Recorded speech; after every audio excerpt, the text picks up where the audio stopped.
पावसाळा सुरू झाला आहे, सगळीकडे पाणीच पाणी. अशा वेळेस आपल्या टू व्हीलरची काळजी आपण कशी घेतली पाहिजे? पहिली टिप म्हणजे गाडीला वॉटरप्रूफ कव्हर आणि हँडल कव्हर लावा. पावसाचं पाणी डायरेक्ट गाडीच्या बॉडीवरती आणि इंजिनमध्ये जाऊ नये म्हणून अत्यंत महत्त्वाचं आहे. टिप नंबर 2, पेट्रोल टँकवर रेन कव्हर लावा. पेट्रोलच्या टाकीचं जे झाकण असतं त्या झाकणातून पाणी जर इंजिनमध्ये गेलं तर इंजिन डॅमेज होण्याची शक्यता खूप असते. टिप नंबर 3, गाडीला अँटी रस्ट लावायला विसरू नका.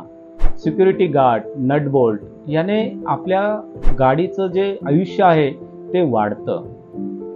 टिप नंबर 4, आपल्या टू व्हीलरची जी चेन आहे त्या चेनला लुब्रिकेशन करून घ्या. पावसाळ्यामध्ये चेन ओली होऊन तिला गंज लागतो आणि आपली चेन पूर्णतः खराब होऊन जाते. त्याची काळजी घ्या. आणि हो, आपल्या वेद मोटर्समध्ये पूर्णतः लुब्रिकेशन फ्री आहे. पटकन या आणि आपल्या गाडीला लुब्रिकेशन फ्रीमध्ये करून घ्या. जर अशाच टिप्स तुम्हाला हव्या असतील तर या व्हिडिओच्या पार्ट 2 साठी आपल्या चॅनलला सबस्क्राईब करायला विसरू नका.